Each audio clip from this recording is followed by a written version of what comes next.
they wound up getting a new like vice president of broadcasting or whatever, and he was based out of the station. And I wound up meeting with him one day and saying, listen, I've been doing some work in this podcasting space, and you are sitting on a gold mine of resources, and most of them are collecting dust. They've got 3 studios that are used for 4 hours throughout the day. They've got all these salespeople who aren't selling. They've got a promotions department who have nothing to promote. Let's use what you have and let's help people make podcasts out of this building, right? Like they'll pay you. You don't have to pay for it anymore.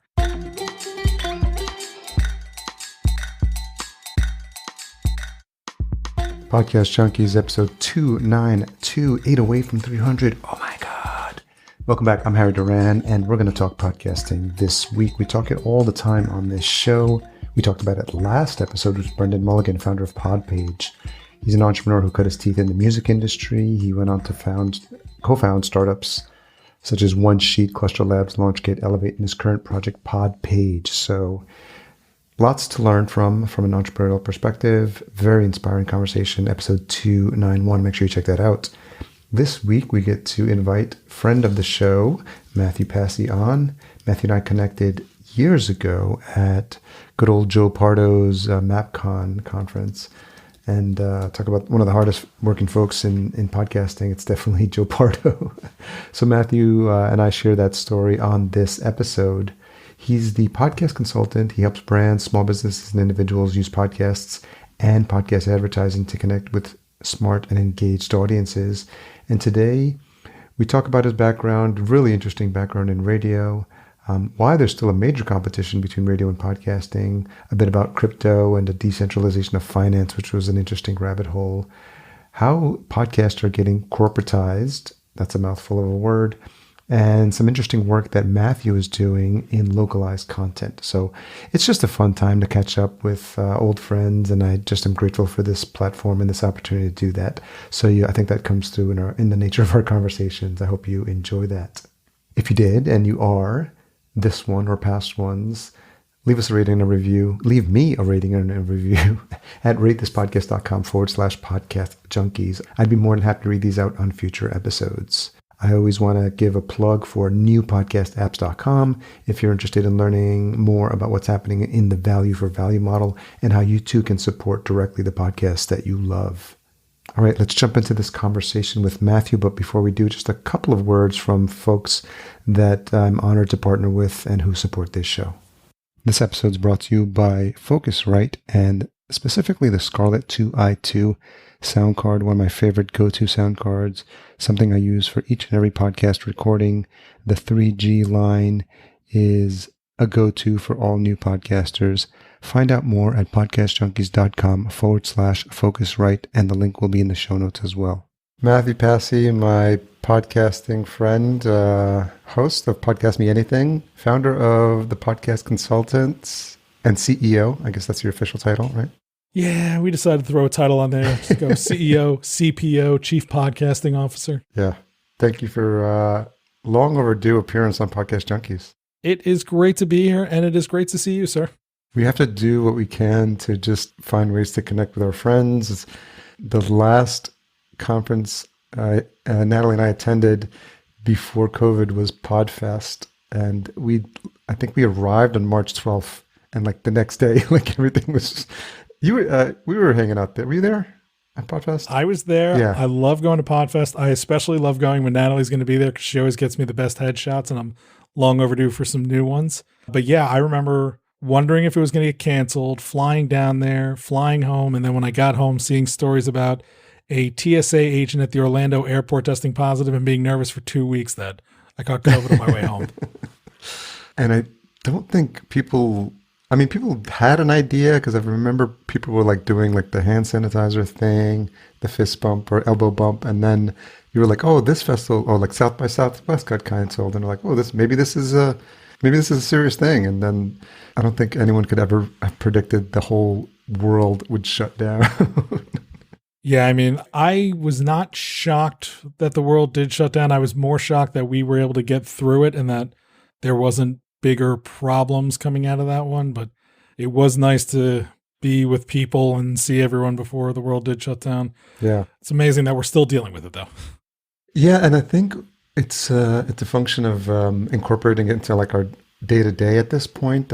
Granted, I mean, most of my close friends know that my best friend from high school passed away, but that happened like the first 2 months, and we had kind of hadn't been in touch, but he was like we was best friends in high school for like 4 years, and then into college. So one of my closest friends, and he was diagnosed, he had it, and then we were just in constant communication with the family, and then they told me like he didn't make it. I was just like, that's nuts. It was really, really crazy.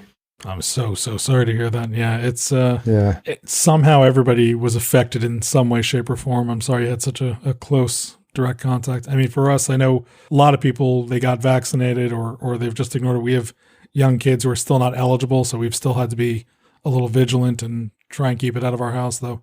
They wound up getting it at school anyway, and thankfully it was just very mild for them. Well, it's so funny, and the only reason I mention that is because now it's like my brother recently told me he got it, and then he had it for like a week, and then my cousin got it, and he kind of like just took care of himself and recovered, and my partner Natalie's sister or baby got it, but so now it's just like it's almost like the flu in terms of like people are figuring out that it's just a part of everyday life, and then don't even want to go like down the rabbit hole of like the mandates and the shutdowns and everyone just voicing their opinion on social media. Yeah, I mean, it's the politicization of it has made it really extra, I'll call it special. Yeah. But yeah, I think you're right. I think we're getting near that phase now where we can all breathe easy, know there are a few things you can do to mitigate yourself, and know that now if you're doing those things and taking care of yourself, getting it won't be the diagnosis that it was back in 2020, where that diagnosis felt pretty catastrophic. I'd be remiss. We're recording this February, and like the latest podcast brouhaha is around Joe Rogan. Who? Never heard of him. Some people may have heard of him. I think it's so funny because I don't want to get into the fray, and I never get involved in these like social media. I feel like the people who post about this stuff have just nothing else better to do than to like post on social media, and so. But I think my overall take, without getting too far down that path, is just I saw his like 6-minute video, and like as a fellow podcaster, I'm just like we just do the best we can, and we're just learning as we go, and I'm just like, if you don't like it, just don't listen and move on. And it's not like that's the only source of like questionable information, and then it's just a function of just doing your own homework. And I think people are just like expecting him to be the be all end all, and it's I've been biting my tongue so hard just at reading the post, but I don't know what your thoughts have been lately on it. I mean, Joe Rogan, I used to love old Joe Rogan comedy. I loved him on news radio. I've never really consumed his show. I've heard a clip here and there. Yeah. I understand his style. I understand what he's trying to do. I agree. Like, dude's allowed to say what he wants to say, freedom of speech, all that good stuff. And, I agree with you. If you don't like it, don't listen. Yeah. I'm more interested not in Joe Rogan's side of it, because I think the way he handled it was, very, very apropos. Like, I thought he gave a good, apology or whatever you want to call it. Yeah. I'm honestly more interested in the Spotify side, because Spotify for the longest time was a technology platform and anybody could be on the platform and didn't really matter. But now they are content creators or content, mediators of sorts by paying Joe Rogan for that content. And so their response to all this has been way more interesting to me than Joe Rogan's response. Because yeah, there are people out there who are going to say stupid things. There are people out there who are going to push falsehoods. There are people out there who I just don't agree with, and that's okay. Yeah. But right, as the platform, the way you handle it is going to make a bigger difference. And I'm intrigued by all the podcasters who are saying, take my show off Spotify. I don't want to be on that platform anymore. It's like, listen, that's your freedom of speech. If you don't want to be on there and that's how you want to tell Spotify you don't like what they did, yeah, fine, do what you got to do. I remember when, what was that stupid app that came? Luminary. I remember when Luminary first came out, and they just had every podcast in the world on there, and they were selling ads against it. And I was annoyed, and I reached out to them. I was like, take my show off your platform. Like, it's one thing for Spotify to sell ads against my show. I had to submit my show to Spotify. I knew what I was doing. But for Luminary to just be like, boop, we're going to take your show and make money off it without asking me. Yeah. They were cutting, I don't know if you remember, but they were taking out any of the links. Yes. It was so weird. I went into my show notes and I'm like, where are my links? They took them all off. They talk about the worst way to do a rollout and blow through $100 million. Yeah, I mean, that's like, the podcasting community is not stupid. And, there's lots of different solutions for us out there. So if you're not going to respect us or consult us or whatever it is, right? Like, we're just not, it wasn't a good look. And I don't even know where they are now. Yeah. On to the next. It's so interesting. Do you listen to James Cridland's Pod News? I don't listen to the thing, but I read his newsletter every day. Okay. Yeah. It's kudos to him for like just becoming like the industry, like standard or Bible, whatever you want to call it, just to be up to date about what's happening. I'm just fascinated. Just like the quick little, 2 to 3 minutes of just getting caught up is just, it's a nice refresh on just how fast this industry is changing.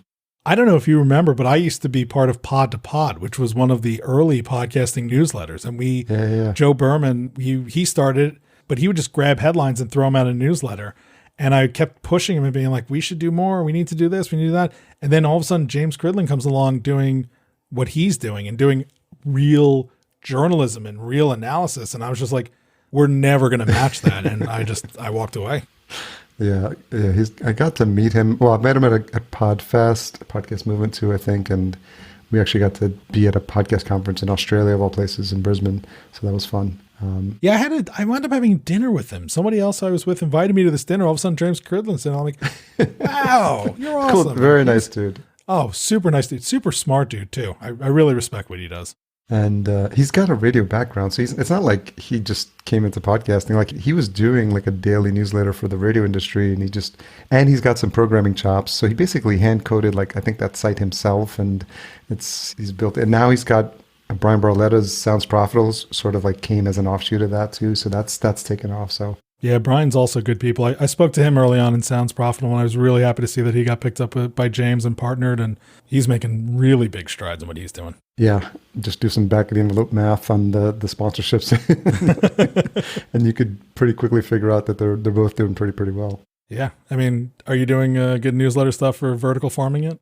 Just a basic newsletter to keep people up to date on what's happening, like when stuff is posted. But for folks that don't know, I have a second show called the Vertical Farming Podcast, which was sort of like, it was a project because we own an agency to see if I could create my own podcast client. And I'm like, there's so much money. The shorter version is I read a book called Abundance from Peter Diamandis.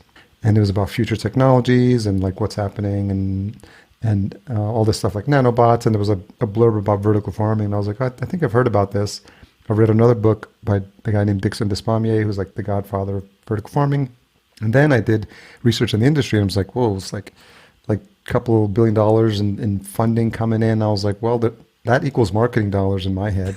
And I'm like, okay, so I started, but what I did was I specifically made sure I was going to interview CEOs and founders. So like decision makers, but also when you start looking back at as the show grew and you would look back at the past guests, folks who I was considering to invite, they would look and be like to see their colleagues on the show. And they'd be like, oh, okay, my fellow CEOs have been on there. And so that started to build up visibility. And I actually got a sponsor before the show even launched because I was doing interviews just as COVID was hitting. And I was asking these companies, I was like, if you want to be a sponsor for the show, but then there was no more conferences. And I was like, how much do you spend on a booth? And they're like, oh, $20,000. So I came in like at about less than half of that. And they're just like, okay, let's do it. And it's just, there was something to try. And it could have been just right place, right time. But thankfully, we're wrapping up season 4 now, and every season has had a sponsor. And the season 4 sponsor just committed to seasons 5 and 6. He's like, we're not letting this go. So that's amazing. I sort of stumbled into becoming like a name in the vertical farming space. And I'm attending my first vertical farming conference, indoor.ag, at the end of February in Vegas. I've read a few things. I've invested in something in the vertical farming space. I'm super intrigued by that and would love to see that blow up and grow a lot faster than it currently is. But I'm more, for the purposes of this conversation, I love what you said about selling the sponsorship before you even launch the show. And I have a client who does that. Every time he's getting ready to launch the show, he's got sponsors. Like, he won't waste time launching it until he has that. And so many people that I talk to in the space where I was like, how many episodes do I need before I can approach a sponsor? Like, none. Yeah. I mean, it's hard, right? Like you have to know what you're doing. You have to know people. You have to have relationships. People have to trust you, but there's no minimum for selling an ad. Yeah. You just have to be smart, savvy, committed, and confident. And yeah, like I said, there are companies who it's not worth the time and effort to write a check with less than 4 zeros on it. And so, don't lowball yourself. They need to get their word out there, and your pennies in their overall marketing budget. I know. I thankfully I had some experience in marketing. I worked at E-Trade and I worked at JP Morgan Chase. And, those budgets were like huge. And then there was the mantra at the end of the year, like if you don't use it, you lose it. And so they'd be like, oh, we got $50,000. What do you want to do with it? And, and obviously any podcaster would love to have a portion of that go to their show. So I think I just was thinking about reverse engineering. I'm like, well, how would I create something that they would be interested in partnering with? And I grabbed all the socials before I even launched the show. So there's on Instagram, on Twitter, on a LinkedIn page, on Facebook, I had Vertical Farm Pod, like on all of them. So I was slowly starting to like see what was happening in the space, and then started the show. So it's just been fascinating, but it took me by surprise in terms of like how now people are like, oh, I was looking for a job in vertical farming. I heard your show. Like, can you connect me with anyone? So now we just launched a vertical farming jobs board as well. But I'm curious in terms of you, and you talked about the work you're doing with your agency, like how far back the podcasting story goes, because we've connected at conferences. Probably MapCon was the first one. Oh yeah, Joe Pardo.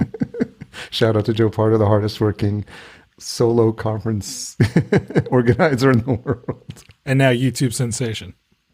Is that what he's doing now? It's hard to keep up. Yeah, he's doing a Shark Tank YouTube show where he does live reaction, and he's doing great. And he's talking to some of the people who go on the show and brings them on. And yeah, Joe is a original hustler. And when he has an idea, he runs with it, and he's so positive. And he, all the time on Facebook, he's constantly posting people who are commenting on it with like, he loves sharing those comments and always writing back, thank you for your interest. Like he's just so positive. I love that guy. He's so genuine. I crashed at his house for the first MapCon, I think, because I came in like a night early, and he's like, oh, I think I slept in his kids were away, and I think I slept in his son's bunk bed or something like that. Was that in the high school, or was that when he was at the hotel? No, the hotel. Yeah. Okay. Yeah. So the first one was in the gymnasium of his high school or something like that. That was. Did you go to that one? I did. So to your question, my podcasting journey officially started in like 2007, 2008. Okay. So the iPhone came out. The first podcast store was introduced by Apple. Right, it became a tab on iTunes, and I was working in radio, working in the newsroom of a talk station here in New Jersey. And I was like, oh, these are interesting. We could probably do something. And I, basically convinced my boss to repackage our early morning 5 o'clock news hour as a podcast. So we would strip out the commercials and the traffic and the nonsense and post that. So I was technically podcasting. Very cool. And then I worked for the Wall Street Journal for almost 8 years. They had a radio network, and they were really, really early into the podcasting game. By the time I had gotten there, they had already had about 6 or 7 shows. And so I was hired to do 50% radio, 50% podcasting. And while I was there, we launched a few new shows. I was hosting, producing. Are any of them still up? Are my old episodes still up? Probably not. So what happened was I was there for almost 8 years. At the end of 2014, I was getting ready to interview for a promotion, going to do they finally radio was having problems. Yeah. And they were like, we should probably lean into this podcasting stuff. And I was like, I'll do it. And I was getting ready to interview for a job. The day of the interview, I got an email that says, hey, we've got to push this off a couple of weeks. We'll get back to you. And I was like, yeah, no problem. Corporate life stuff happens. And I found out about 2 weeks later, the reason why they pushed my interview off was because instead they were laying us all off. Oh, geez. They shut down the radio network. They laid off everybody, including the podcast unit. So at the end of 2014, right around that time, this little show called Serial came out. I was out of a job. Wow. And so 6 months later, they were like, oof, we probably need to stay in podcasting. But by then, I was trying to find some work. I was trying to figure out what I was going to do. And folks who I used to interview at the Journal for podcasts were like, these were kind of useful to us. Can you help us? And I was like, yeah, sure. I'll figure it out. Like, I really just need a computer. And so I started producing for a few people that I knew and got, connected to a couple of other folks through friends. So just freelance work at the time. Just totally freelance, Wow. independent, really wasn't thinking about this as becoming full-time work. It was just, let me do this, bring in some money while I figure out, where I'm going to find a full-time job. Yeah. And it kept growing. And 2016, I landed first client who like found me out of the blue. Just hey, I found you on LinkedIn. There's not that many podcast producers. You used to work in finance. You could probably help me out better than most of these guys. I was like, okay, sure. His show blew up. Some of his friends and people who were on the show and people listening to the show were like, hey, your show sounds amazing. How do you do it? And he's like, you talk to Mathew. And so 2017, right around the time that my kids were born, I quit all my part-time jobs. I went full-time into this and haven't looked back since. And since then, we've added about 15 people to the team, about 80 plus clients, and launching all sorts of new crazy services and ideas every day. Well, not every day. It takes me forever to launch something, but got a bunch of new ideas. It was so interesting because you had the background in radio. And so when you started that, like, where did that interest come from? Like, how did you get into radio? I always enjoyed pushing buttons. And I was just always fascinated by the idea of broadcasting. And so I went to school for communications. My grandparents were always like, you have a great voice. You should be on the radio. I was like, yeah, that sounds like fun. So I went to school for communications. I was in Florida, though, and down in Miami. And when I got out of school, every job I looked at was like, yes. Do you also speak Spanish? No. Goodbye. So I came home, applied for a bunch of jobs, and everyone was like, this is an entry-level job, but you need experience. Like, how am I supposed to get experience if you're not going to give me the job? Yeah. So I wound up doing Connecticut School of Broadcasting because I needed references and I needed, material. And this was everybody could be their own content creator.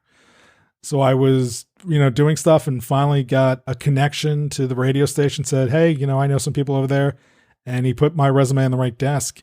And so I was always passionate about news and politics. And so I just figured, let me start at the bottom. My first job, I had to be in at work 4 a.m., 5 days a week, 5 a.m. on Saturday. Wow. I did that for 3.5 years while working a second job because radio pays nothing.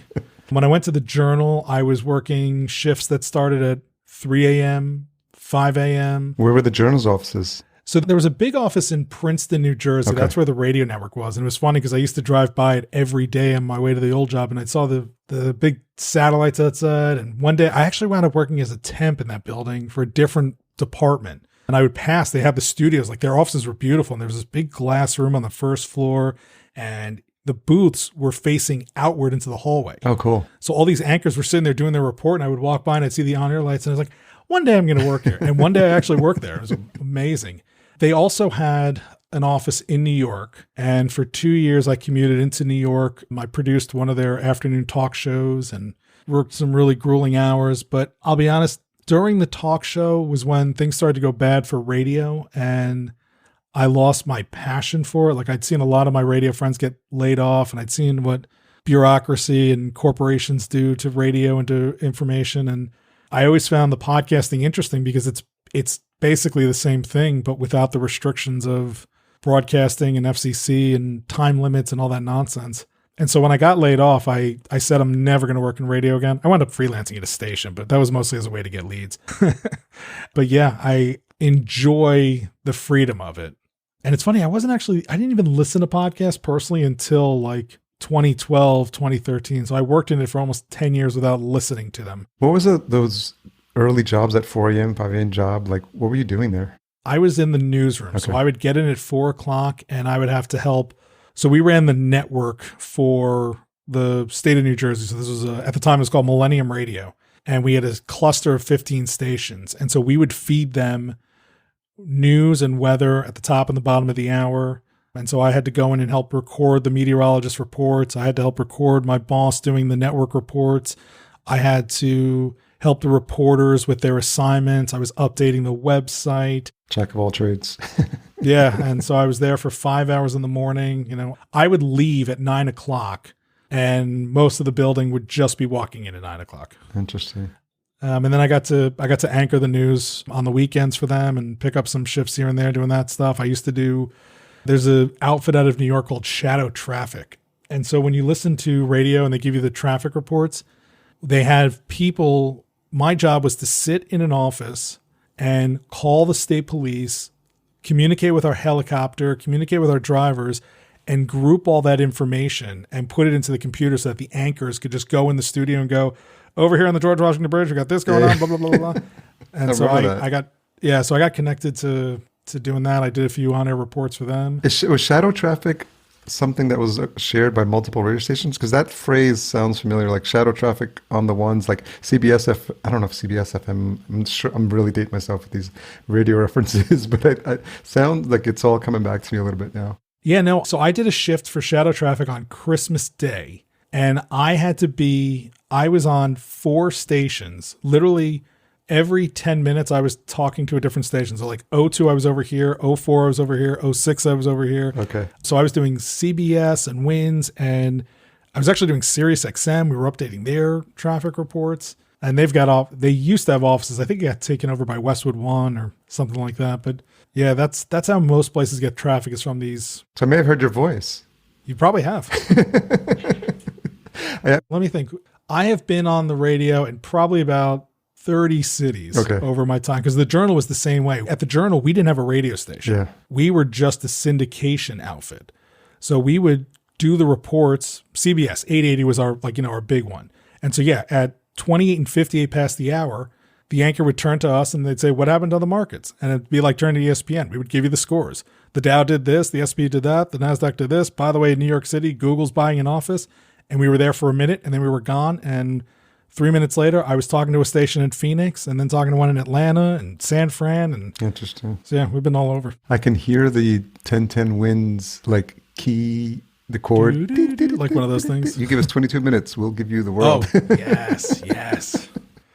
We had at 1015, the station in Jersey that I was on, one of the sliders on the board. So you have all the microphones and all the inputs. One of them was actually that like fake teletype machine. Oh. So you would actually have to pop that up to get the sound like a newsroom behind you. Because the newsroom behind. That's hilarious. But yeah, we were in a soundproof room. There was no newsroom behind me. Well, did you have to have, I always think about the radio voice, and I remember when I first started getting into podcasting, I interviewed a couple of folks that came from radio, and they would have this voice like this, and it's like, hey, is that something that was cultivated or encouraged or taught even back then? It's interesting you bring that up, because I was always told I had a voice for radio. And when I got into radio, when I got to the Journal, one of my bosses there was like, you can't be on the radio. You don't have a voice for it. I'm like, really? And it was very discouraging. There are gatekeepers in corporate America broadcasting that will tell you what they think is a radio voice, and they will make decisions that way. That's wild. But there was a guy I used to work with at the Jersey station who had one of the strangest voices. That's the best way I can describe it. But he was one of the hardest working reporters in the world. And I remember someone saying yeah, he'll never be big in it because his voice is terrible. I was like, but because his voice is so strange, he was so memorable.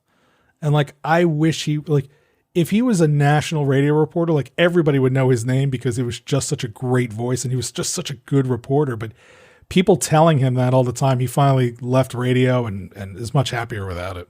See, you got to track him down and do a podcast episode with him. I should check in on him and see what he's up to. He wound up coming into some money from a relative or something and got to just gallivant and have fun. So good for him. He's a nice guy. That must be nice. What do you think the biggest misconception was with folks from radio? Because I feel like a lot of them were just poo-pooing podcasting. They're just that's just for amateur hour and kind of like a ham radio vibe or something like that. And now when you see, almost a decade later, what's happened, I was wondering, you were in the trenches there, and I'm wondering if they were just turning their nose up at podcasting. They still do. That one of the biggest problems that radio had was their love and affection for their radio towers. I was working after I left the Journal and was starting to do the podcasting thing. Didn't want to work in radio, but there was a station around the corner from me, and I used to go in there and freelance and just help them with board opping and recording stuff. And I approached they wound up getting a new vice president of broadcasting or whatever, and he was based out of the station.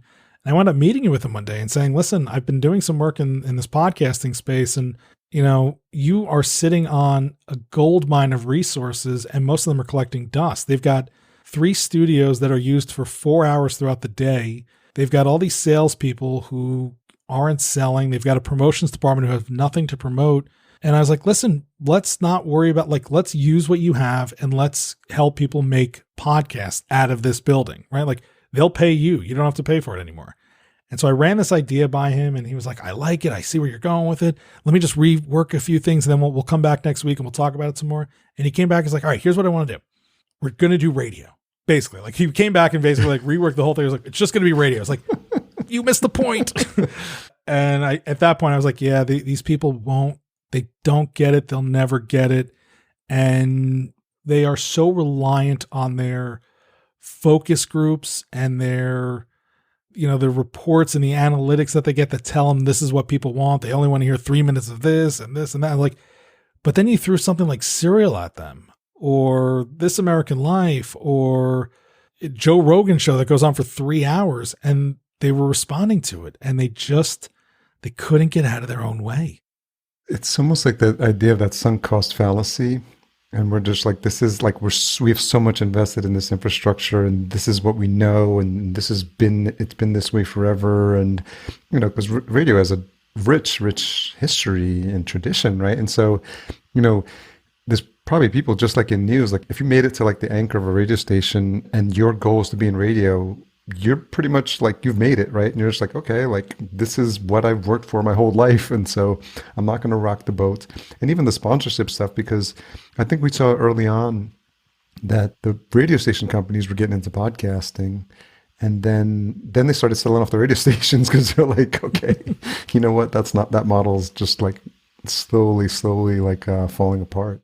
Yeah, it comes down to, the problem is people in radio think that radio is the end all be all, right? The same way that people in broadcast television think that broadcast television is the end all be all. And what they don't understand is that it's not about the technology or the delivery system. You said radio has a long, rich history.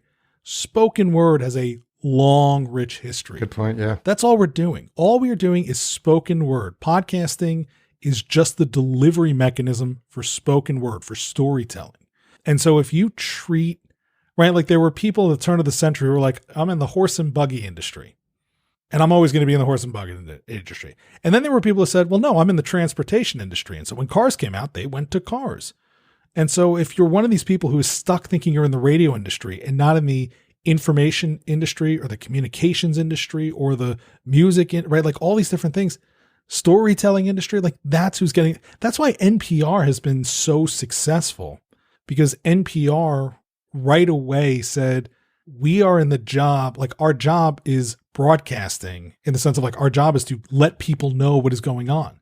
And if this delivery system helps us to do that, then that's what we're going to do, right? Like Netflix is not television. It's storytelling. It's telling good stories, and they have a different delivery system. That's why they're eating the lunch of so many other people who don't get it.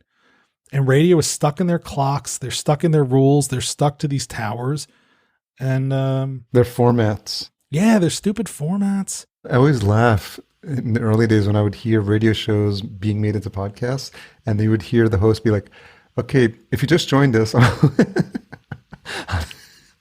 a podcast episode, and I'm just like, oh, okay. Like, so just old habits die hard.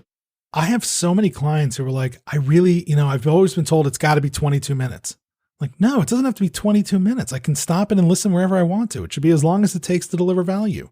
Stop. If you want to be stuck in a clock, go do a broadcast. But no, yeah. What's your fondest memory of your radio days? I don't know if I have fondest is such a, man, that's such a term. I could tell you I have some of the most memorable days. Unfortunately, what I remember most were the tragedies. Most of my days were pretty boring and pretty routine. Yeah.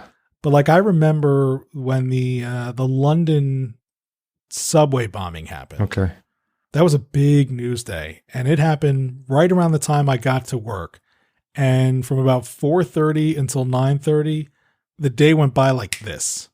Right? We were just so busy. Everything had to change. We had to tear it up. We had to start from scratch. And, obviously something terrible was happening, but being at the front line of trying to find the information and get it out to people. I remember that being, that was one of my memorable days at work. What about 9/11? 9/11 was, I was still in college during 9/11, so I didn't start till 2004. Okay. Yeah, so that was like that moment for you guys then with the London bombing. Yeah, and what was funny was I was at the state, it was a New Jersey talk station. Like we really only focused mostly on New Jersey news. But it was still so close to 9/11 that it felt like a really, really big story.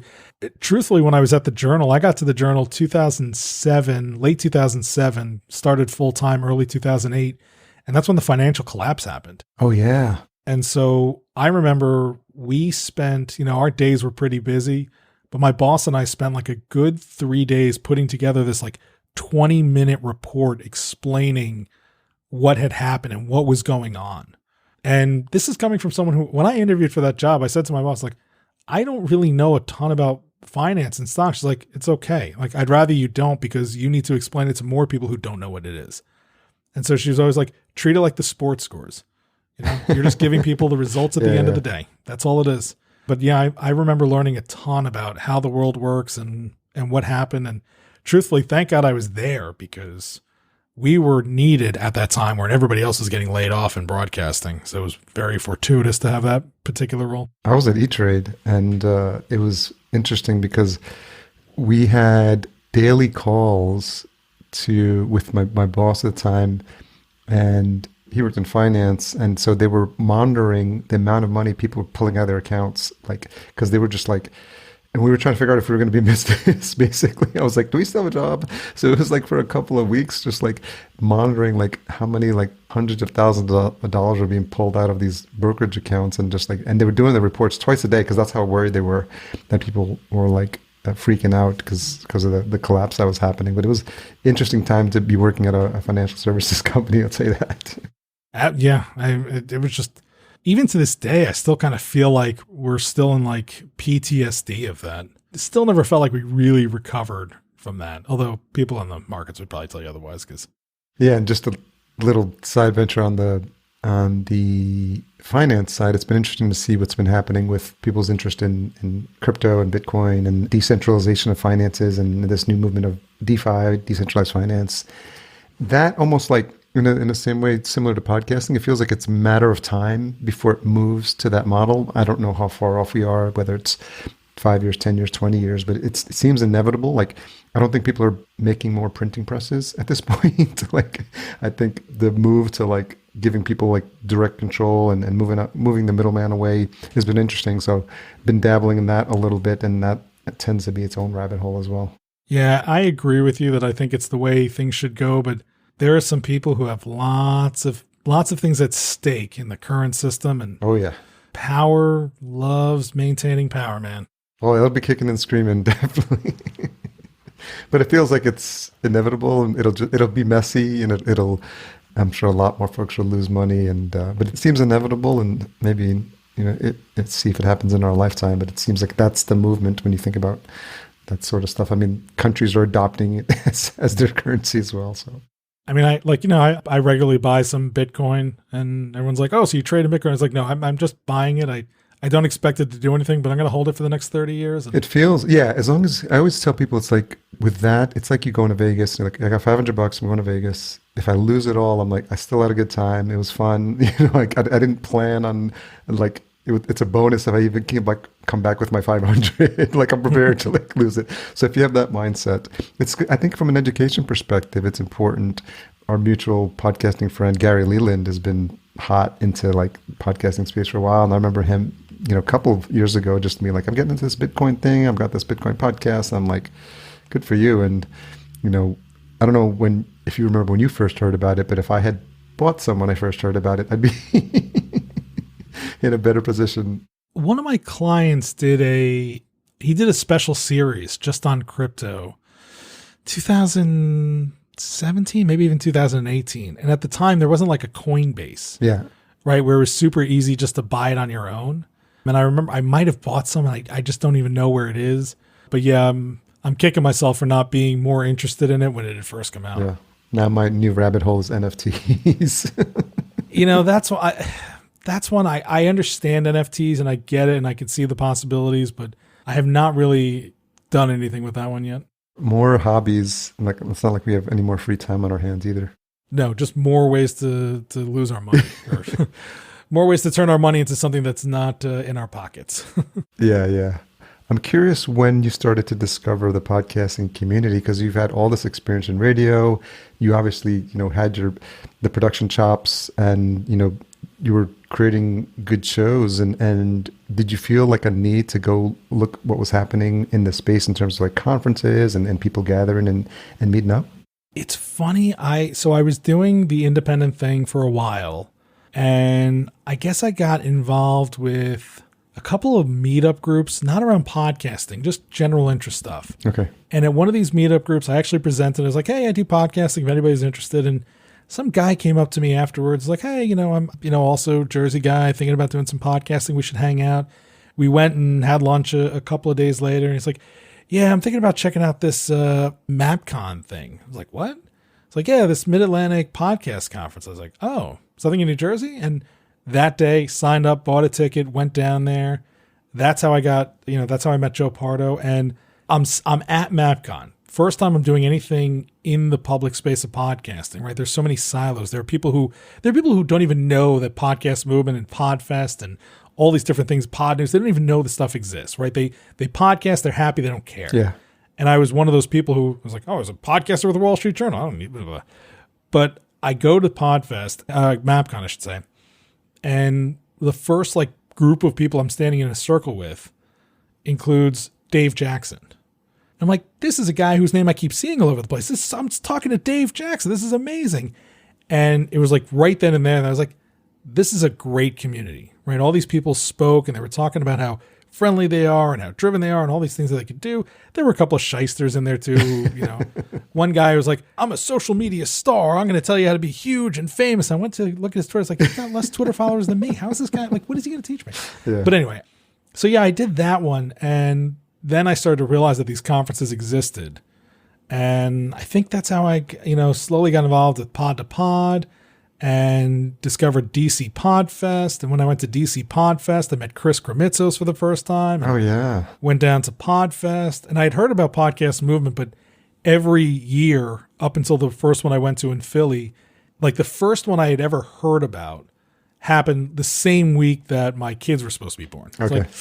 I don't know if I can leave my wife at home with two newborn twins just to go to a podcasting conference. And then the next year, something else happened that I couldn't go. But it really was Joe Pardo and MapCon that kind of set me up and got me interested in that stuff. And DC Podfest and Chris Kremitzos really blew it up for me. Yeah, I think to a person, everyone always comments on how coming on from other industries, like my partner Natalie's a photographer, she's gone to photography conferences, and she's just it's just different. Everyone is helpful. We all want each other to succeed. There's, and then like every other industry, you start to get the people who want to make bigger names for themselves and think that they're bigger than they are, or just trying to sell you stuff. There's a really awkward podcast movement where I think, or was it Podfest, where they had someone close out one day and he was just a super marketing guy, and he was using all the sleazy tricks about meet me in the back of the room and one time only price for this package and something like that. And so a lot of that really rubs people in the wrong way. But I think overall, Dave Jackson, when you start to meet these people, and I had, thankfully, because I had the show, was interviewing Elsie, was interviewing Gary, was interviewing, Dave on the show, and I was just wow, there's down to earth people, and to a person, they all just want to help. I remember one of my first Podfests. Somehow or another, I got myself sitting at a table after all the activities with Rob Walsh, with Rob Greenlee, who was at Spreaker at the time, with Todd from Blueberry. Dave Jackson was there. And I was just these are the titans of the industry at the time. And we're just sitting around shooting the S, BSing about stuff. And I learned a bunch sitting there, but I also felt like I could, give my opinion and give my thoughts. And yeah, Rob Walsh would smack it down every so often because that's what Rob does. It was the curmudgeon table. Yeah, I mean, lovely people, but yes, they can definitely be curmudgeons and protective of their own, what they're doing. But yeah, I agree with you. I've always felt that the space is mostly made up of people that want to help, that want to be generous with their time. But then, yeah, you would go to certain sessions or you'd hear certain speakers, and you're like, there's not there's not really a lesson coming out of this. This is mostly just someone who's like, I'm amazing. And here's how I did. It's like, I can't really take that advice because I don't do what you do. Or, and this is how I do it. And it only costs $19.99 if you do it today. And it's like, oh, this is a sales pitch. Every time I try and speak, I really avoid, like I mention who I am and what I do, but I never sell. And maybe I'm wrong. Maybe I should be selling more, but a lot of the speakers have rubbed me the wrong way because it's not teaching. It's usually just a giant ego stroke for themselves. Yeah, and I've thankfully had the opportunity to speak at Podcast Movement and Podfest, and I think I've always, because of some of the trainings that I took, just wanted to have the goal of inspiring just like one person, like literally, like regardless of how many people are in the audience. And so far it's, haven't been at a conference in a while or spoken, but it's happened. And just one person's like, I really enjoyed your story and I really was motivated. And then that's it. And I'm like, okay, good. Mission accomplished. I convinced one more person or to get excited about podcasting or to try it or, to realize that there is something here if they're just willing to put in the time and the effort. Yeah. Most of the time that I talk, it's usually, here are the things that I've learned from mistakes I've made. It's like, I've already messed up, so hopefully you don't have to. But honestly, I think you have to. I think most people don't learn without making the mistakes themselves. Yeah. It's hard. So it's crazy because I started podcast. I went to New Media Expo in 2014 and then started the show that year. So I'm heading into year 8, which is bananas to think about that been in old school. Yeah. And then you're even older school. So what's your thoughts on where we're headed and, is it being corporatized?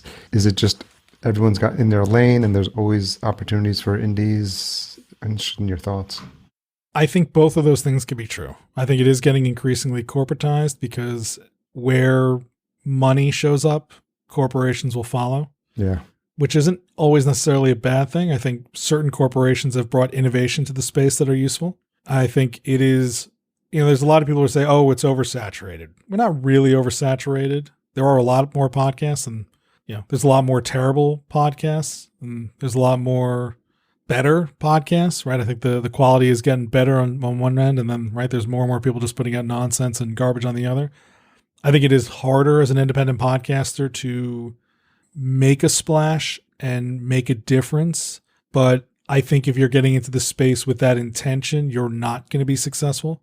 I think you have to you need a mission that podcasting makes sense for. I'm always, right, I'm always driven crazy by people who post in the Facebook groups, I really want to start a podcast, but I don't know what to do it about. It's then why do you want us to podcast? It's just a terrible idea. Yeah.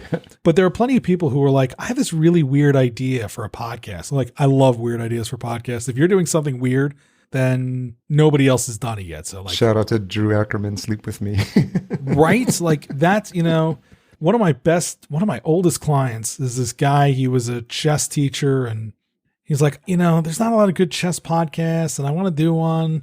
I don't know. I was like, if you're looking for that podcast and nobody else is doing it, you'll probably be successful with it. And let me tell you, he is successful with it. He is constantly ranked in the top 5 chess podcasts. He's talked to international and national chess superstars. Cool. He's got relationships with all sorts of big chess industries.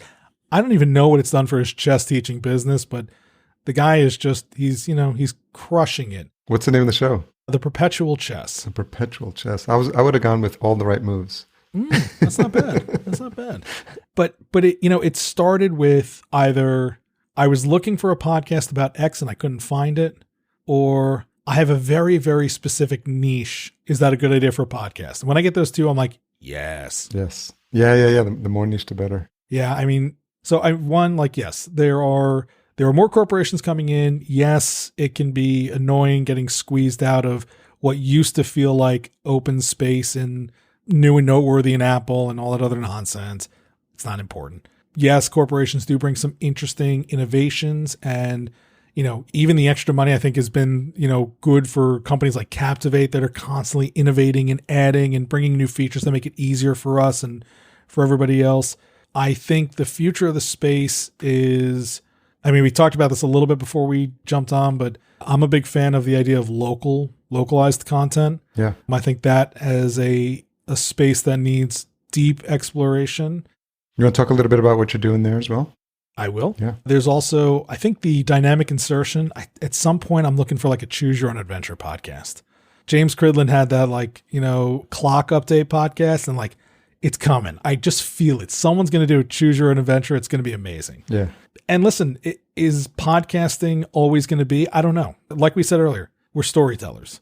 So are people going to be telling stories in short audio format? Absolutely. Yeah. Will it be done via RSS? I don't know.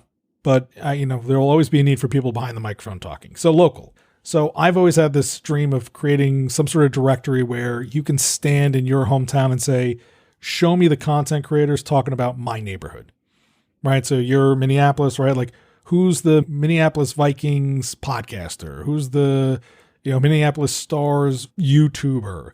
Who's the person who's doing the like restaurant review for the St. Paul, restaurant scene? And so I want to help to put all that information together in a place that makes it easy for people to find it. Because right now, if you're doing a show, Viking Talk, right? If the title is Viking Talk, well, Minneapolis isn't in the title. So if I search Minneapolis, you might not come up. So how do I find you, that way? And new RSS standards are probably going to help make that easy. But so to start that, I'm opening up a studio here in South Jersey, Towncast Studios. It'll be a studio where anybody can use it for recording video, audio books. Heck, even if you just want to do your Zoom calls in higher quality, we can do that. Yeah. But, part of the focus is going to be training and encouraging people to create content that serves the needs of our community. Awesome. Cherry Hill, South Jersey, even the Philadelphia market that's, 10 minutes across the river. So that's really what I want to focus on. And then if it works, build it out, and maybe you'll see a Towncast in Minneapolis soon. I love the name too.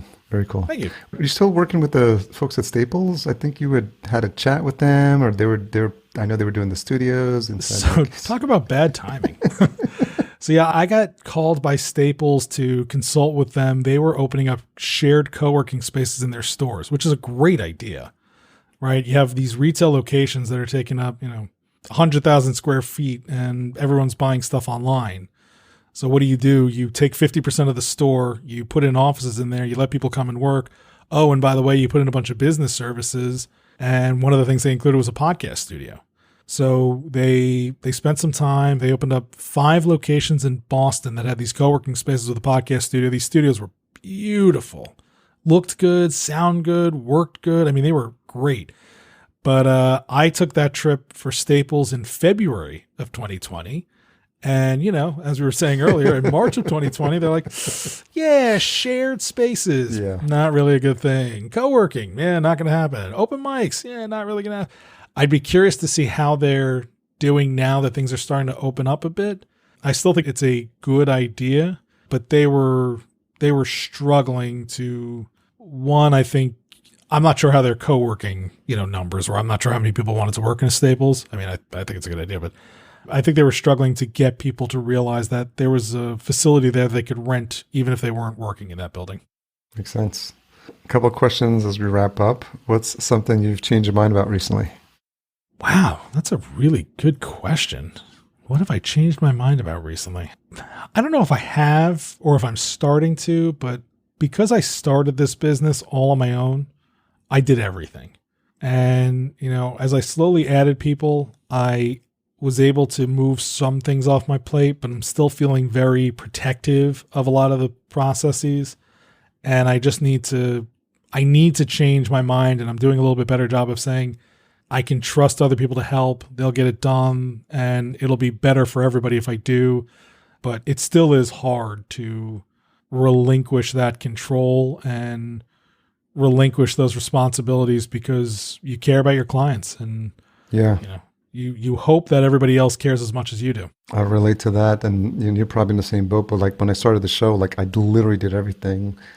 From the music to the graphics to the writing the show notes to the editing to the social media posts. It's your baby. It's got your name on it. And then when you start doing that, you want to do it at that level for clients. You're like, okay, I still got to do everything. But then like you'll never grow and you'll never scale. And you've got to trust people and know that the first time you hand off something, they'll probably get it 60% right. And you'll be like, and you want to go jump in there and fix it. And you're like, that's not sustainable. So I feel you on that one.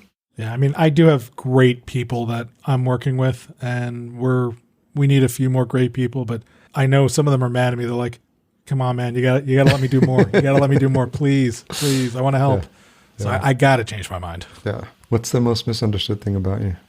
I think because I donned this moniker of the podcast consultant, which was really just fortuitous domain availability more than anything else, that people think I am only about podcasting, that like I wake up and breathe, sleep, eat podcasts, and like, oh, so you listen to this show? Like, no. Oh, and you check out this show? Like, and you've definitely heard of this show? Like, no, there's 2 million shows out there. I've got 100 of my own that I got to keep track of. I've got 3 or 4 that I get to listen to on my own. But truthfully, sometimes at the end of the day, I just want to take earbuds out of my ear and watch TV, just something other than listen to a podcast. I mean, I'm not upset with anything that I've ever done or that being the misconception about me, but oftentimes I'd much rather talk about anything other than podcasting. Well, I appreciate you taking an hour's worth of your time to talk podcasting on this show, because you can't get much more meta than a podcast about podcasting, talking to podcasters. So, who do podcasting and well, yeah, produce podcasts. Long overdue. I really appreciate you sharing your story, because there's stuff that I learned that I didn't know, and I think it's only in this format where you get to relax a bit, and like I always say, kick back your heels. And sometimes, even in the conferences, we see each other in the hallway, and we're like, hey, we got to go either grab a bite or just a quick chat outside one of the sessions. And so I think I've just been making more of a conscious effort to see who else in my podcasting circle that I want to just go deeper with. And I'm grateful for this opportunity to do that with you. Well, it has been an absolute pleasure. It is good to see you. I hope I get to see you again in person really, really soon. Yes. And thank you for inviting me on. It's been a pleasure. Yeah. Where can folks go to connect with you and learn more about what you're working on? Easiest place is thepodcastconsultant.com, or if you look for Mathew Passy, there's just me. It's Mathew with 1 T, Passy, Passy. That's what I use on all the socials. So that's how you find me. The good thing is not a lot of Matthews with 1 T. Yeah. And you know what? Most people get it wrong. So I own the domains for Mathew with 2 T's. Oh, nice. Passy, they all point back to me, hopefully. Spoken like a true marketer. Thanks again, Mathew. Appreciate it. Thanks, Harry. Thanks again to Mathew for making time, for catching up, for taking us down memory lane. It's funny sometimes when I think about the relationships I've been building in this space since 2014, and that we're coming up on 8+ years, and how long I've known some of these folks, and I'm grateful to call them my friend. So I really hope you enjoyed that conversation. Give that feedback back to Mathew if you did. Full show notes available at podcastjunkies.com/291. Intro and outro music composed by Cedar and Soil. cedarsoil.com for his full list of music. Grateful for the opportunity to partner with Focusrite. Check out their awesome line of gear. We're going to get a sneak peek at some new stuff coming up pretty soon, but you can check out their current offerings at podcastjunkies.com/Focusrite. Podcast production and marketing provided by Fullcast. If you're interested in learning how a podcast can be helpful for your business or your mission to help you find your voice, head on over to fullcast.co. Great conversation next episode with Lindsay Jepkema. She's the co-founder of Castos and another powerhouse entrepreneur that I imagine you're going to learn a lot from. And if you made it this far, you're no doubt looking for this week's retention hashtag. Let's go with hashtag podcast consultant and tag Mathew at Mathew Passy. That's MathewPassy. And yes, Mathew spelled with 1 T, which makes his name really unique. Thanks for all you to support the show. Catch up with you guys next week.